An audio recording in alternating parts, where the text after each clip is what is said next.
The morning it happened, the sun rose like any other over downtown Austin, soft amber light cutting through the high-rises, painting the skyline in calm.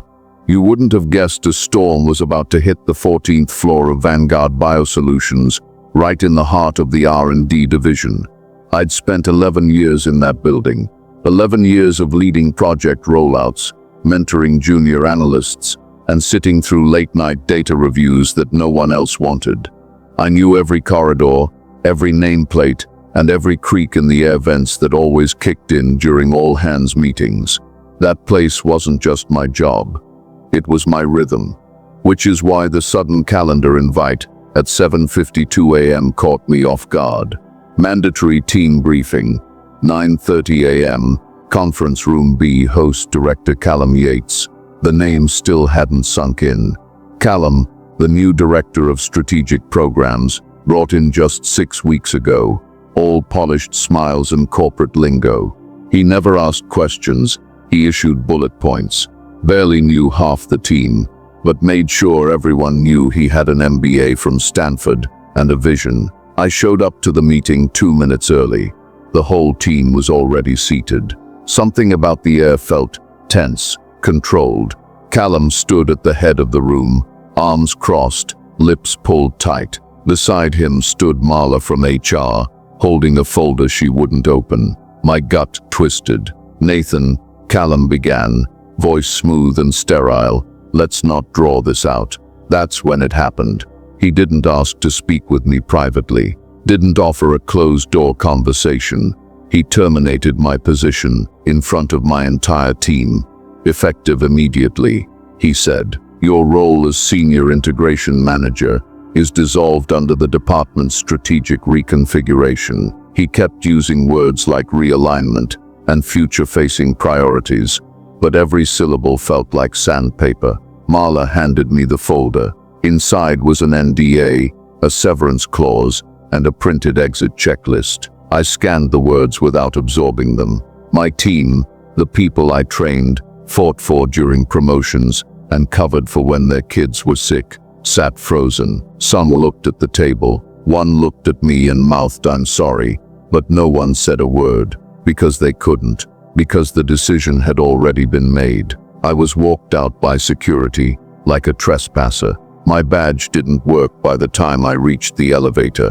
My inbox had already been wiped. By 10:12 a.m., I was on the street, holding a cardboard box and a hollow feeling I hadn't known in years. At home, I placed the box on the kitchen table and stared at it. Evelyn was out on a business trip, so there was no one to witness the collapse. Inside the box were fragments of a decade, a framed photo of my team from 2017, a coffee mug with a chip in the handle, and a black notebook where I used to scribble project notes and ideas for improving process flow. I opened it absent-mindedly and saw the last line I'd written the day before: "Friday's client deck must be bulletproof." No surprises. Friday, the biggest quarterly pitch we'd been preparing for, the one I was leading, the one that would determine whether Vanguard secured its $22 million expansion contract with Crestmark Therapeutics. And now, they were going to present my work without me. I closed the notebook, and for the first time in hours, I smiled, because Callum might have stolen the spotlight, but he forgot who wired the stage. By Thursday morning, the Crestmark presentation was the only thing people at Vanguard were talking about. The stakes were massive. $22 million in long-term integration contracts, not to mention the prestige of securing one of the fastest-growing biotech firms in the Southwest. The client deck was going to be the centerpiece, and everyone knew it. What they didn't know was that the presentation they planned to deliver was a bomb waiting to detonate, because the version Callum had access to, it wasn't finished, not even close. The final build, the one with updated metrics, embedded smart graphs, predictive compliance overlays, and simulated testing results, lived in a private sandbox folder I had created on my personal drive, synced only locally. The version on the shared drive was a shell, a template. It looked polished, sure, but under the surface, it was empty. Graphs without data, Timelines without dependencies, numbers that didn't add up. The real deck was built in layers, each one requiring logic sequences that linked into live project models. And the only person who truly understood how they worked was me. I didn't sabotage anything. I didn't delete files. I didn't touch a single thing in their system. I simply didn't fix what they didn't know was broken. By midday Thursday, I received a call from an unknown number. I almost let it go to voicemail, but something told me to answer. "Is this Nathan Hale?" The voice was unfamiliar but professional. "This is Tanya Becker from Crestmark Therapeutics. You were listed as the lead systems architect in the initial proposal. We're having trouble following some of the logic in your integration deck. Are you available to clarify?" I paused. They were already reviewing it. "I'm no longer with Vanguard," I said. "You'll have to speak with their director of strategic programs." A beat of silence. "That would be Callum Yates." "That's the one." Another pause. "Well, okay then," she said. But her tone had shifted. I could hear the edge of concern forming. That evening, I checked Vanguard's LinkedIn page. The company posted a generic, "We're excited to meet with Crestmark" message with a team photo of Callum smiling in front of a whiteboard. I looked at that photo longer than I should have. He stood like a man in command, unaware that the map in his hands led straight into quicksand. Friday morning arrived with the chill of mid-autumn and the tension of something waiting to break. At 9:42 a.m., my phone buzzed again. Same number. Tanya. She didn't waste time. "We walked out," she said. "Excuse me, the demo failed. The numbers didn't match the walk-ups. Callum couldn't answer half our questions. We're going back to re-evaluate vendors." I stayed quiet. She continued. "I don't know what happened internally over there, Mr. Hale, but I'll say this. It's clear you were the one holding that project together." After the call, I sat back in my chair staring at the ceiling. I hadn't planned any of this. I hadn't hacked, leaked, or twisted any wires. I'd simply let their arrogance expose their incompetence. Later that evening, I received a text from Lala in HR, short, panicked. "Callum's being questioned. The board is furious." "Did you?" I didn't answer, because I didn't need to. I hadn't done anything wrong. I just let the truth walk into the room without me. Monday morning arrived with more clarity than I expected. No alarm, no commute, no lanyard around my neck. Just a cup of black coffee, a quiet living room, and the kind of peace that only follows a storm. But it didn't last. By 10:17 a.m., my phone rang again. This time the caller ID read, "Vanguard BioSolutions, unknown extension." I let it go to voicemail. 2 minutes later, a message arrived. This one from Tom Rudd, an old colleague from the operations side. Tom was a straight shooter, never played office politics, and usually kept his head down. But his voice had an edge now. "Nathan, you didn't hear this from me, but the Crestmark fallout's gone nuclear. The board's livid. They brought in compliance to audit everything from Callum's hiring to last week's team reallocations. He's throwing everyone under the bus. Even tried to suggest you botched the deck before leaving. People aren't buying it. Just watch your back, man." I deleted the voicemail but kept the message, not because I was worried, but because I knew exactly how this kind of game played out. I'd seen it too many times before. When leadership fails, they scramble for someone else to blame. And when the scapegoat is already gone, they try to rewrite the story. But there was one problem with Callum's narrative: documentation. You see, every project I'd ever led at Vanguard, every model, every version log, every decision chain was recorded in my personal archive. Not to undermine anyone, just habit. I believed in clean records and factual trails, and that meant I had receipts. Later that afternoon, I got an email, not from Vanguard, from Tanya Becker. "Mr. Hale, following Friday's meeting, our board has decided to reopen vendor evaluations. Our legal team may also request a formal interview regarding the misrepresentation of deliverables. If you're open to a private conversation, I'd appreciate the chance to speak." That email changed everything, because suddenly I wasn't just a fired manager, I was a credible witness. I replied with a brief confirmation, offered to speak informally, off record, just to help her team avoid future missteps. We scheduled a call for the next day. Then I called my attorney, not because I was planning to sue, but because when your name starts showing up in boardrooms you no longer work in, you'd better be 2 steps ahead. That evening, Evelyn returned from her trip. She found me in the study, laptop open, notes sprawled across the desk. I heard she said, arms crossed gently, "Crest mark." I nodded. They walked out. "The pitch failed. Because of you. Because I wasn't there."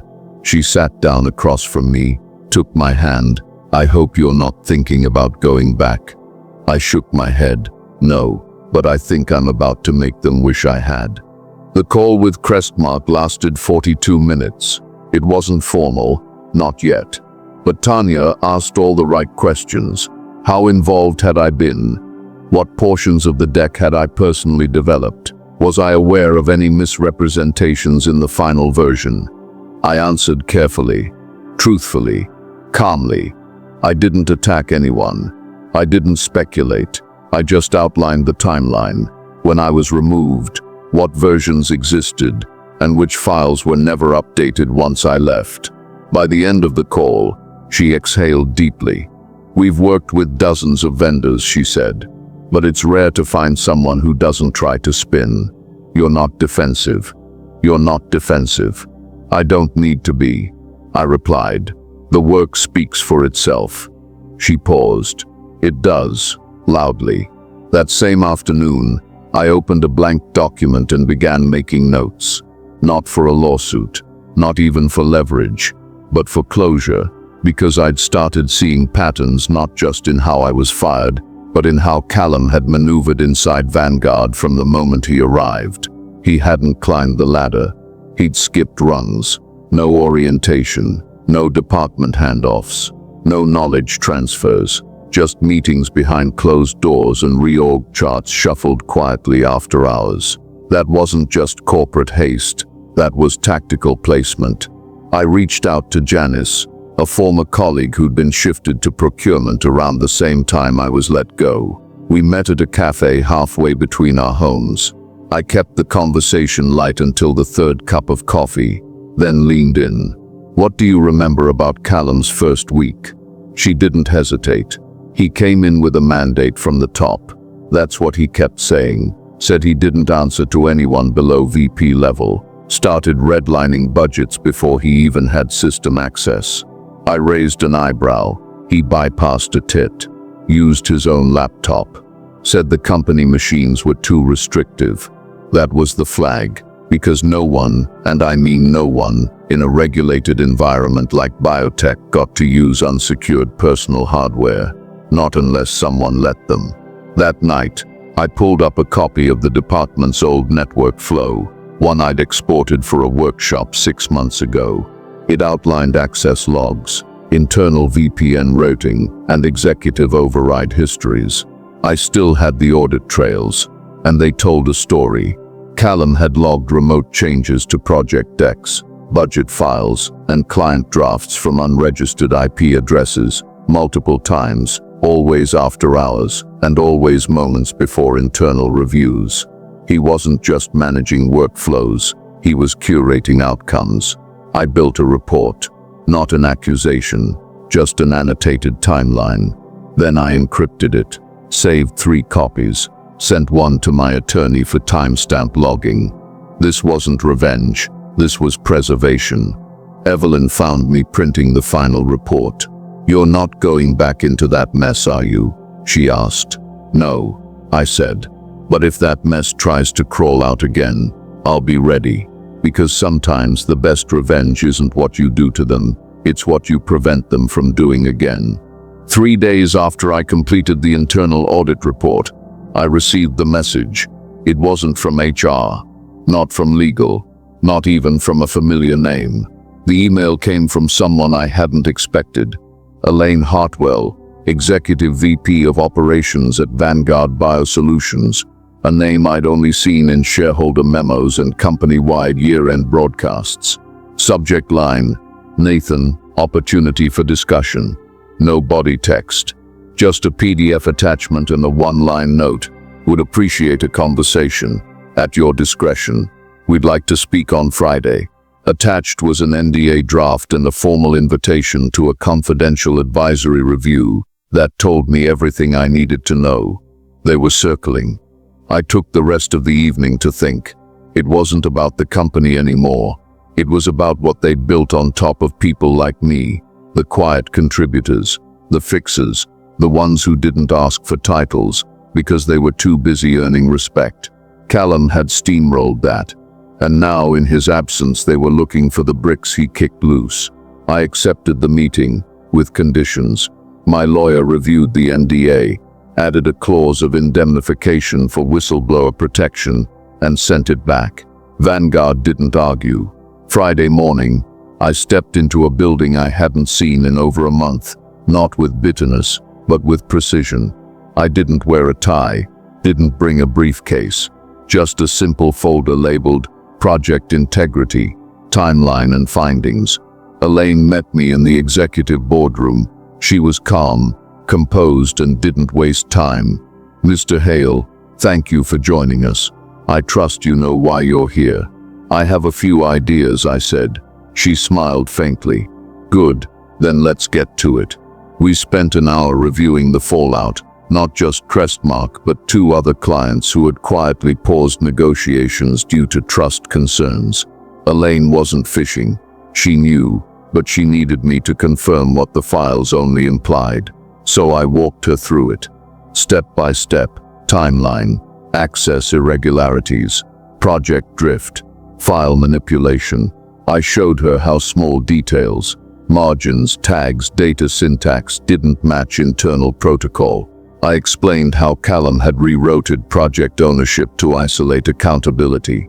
And when I finished, she leaned back in her chair, folded her hands and said, "You know, they say the worst disasters are the ones that look fine until they collapse." I didn't reply, because she wasn't wrong. Before I left, she handed me a sealed envelope. "This isn't an offer," she said. "It's a request for independent consultation. Short term. You defined the scope. We just want stability." I accepted the envelope, didn't open it, didn't smile, just nodded. Because they weren't hiring a savior. They were returning to a shadow they forgot could speak. I didn't open the envelope until I got home. It was thick, not because of fluff, but because it was stacked with numbers. Real ones. A full-page consulting retainer breakdown. Short-term, high-tier. The kind of offer usually reserved for industry turnarounds or corporate cleanups after lawsuits. They weren't asking me to come back. They were asking me to clean up what Callum left behind. But here's the thing about cleaning someone else's mess. You don't do it unless you control the mop, the bucket, and the timeline. I read the contract 3 times. They'd offered me executive consultant status, independent scope, remote friendly with on-site discretion, and an NDA that covered everything except compliance cooperation. Smart. They were giving me access and protecting themselves at the same time. I didn't say yes, not right away, because money wasn't the point. Not anymore. It was about how I'd walk back in, and what I'd leave behind when I walked out. That night, Evelyn and I sat on the back porch, a bottle of wine between us and the quiet of Austin wrapping around the yard. She looked at me, eyes soft. "You going to do it?" "I'm thinking." She smiled. "No, you're planning. There's a difference." She knew me too well. By morning, I'd drafted my own version of the agreement. It had 5 terms, none of them about pay. I'd report directly to Elaine, no middlemen. I would not manage employees. I'd advise structure. Any findings I uncovered could be disclosed to Crestmark and other affected partners at my discretion. My contract would expire in 90 days. non-renewable without written consent. And most importantly, I would retain all IP created during the review. I sent it back at noon. Elaine replied within the hour. One word, agreed. The next week, I walked through Vanguard's doors again, but I wasn't wearing the badge of an employee. I wasn't expected at 9 or shamed for leaving at 4. No cubicle, no open plan nonsense, no performance reviews, just a private login, a corner workspace, and a project folder labeled Restructure, Phase 0, Advisor N, Hale. The same people who'd watched me get fired now watched me move quietly through the halls. Some nodded, some avoided eye contact. One analyst, the new kid, Marcus, came up to me at the coffee machine. "You're Hale, right?" "That's right. You were the integration lead." "I was." He paused. "People said you just disappeared." I met his eyes. "No, I was just repositioning. Because real revenge doesn't knock on the door. It walks through quietly, with the keys they forgot they gave you." The first thing I did wasn't look forward. It was look back. I requested internal project logs from the last 12 months. Not just my own files, but everything Callum had touched. Approvals, edits, workflow shifts, department memos. The stuff most consultants ignored because it wasn't flashy. But buried in the mundane is where the rot hides, and it didn't take long to find it. Callum hadn't just mismanaged projects. He'd rewritten team histories. In several documents, his name appeared as project co-lead on presentations he never saw. Budget approval chains had been altered post-submission. Timestamps masked, authorship fields changed. The shell deck that failed in front of Crestmark, he'd backdated it. Made it look like I was the one who submitted it, and if Crestmark hadn't called me directly, that version of the story might have stuck. But that wasn't the worst of it. Callum had created shadow systems. He used unauthorized cloud storage accounts, personal, untracked, where he stored alternate versions of client materials. I found 3 decks for the same client with 3 different narratives. Each one subtly tweaked to fit different audiences. That wasn't strategy. That was fabrication. I compiled it all, carefully, cleanly, without commentary. Elaine had asked for clarity. I gave her evidence. A folder labeled Duplication Streams and Authorship Drift. Annotated screenshots. Chain of custody breakdowns.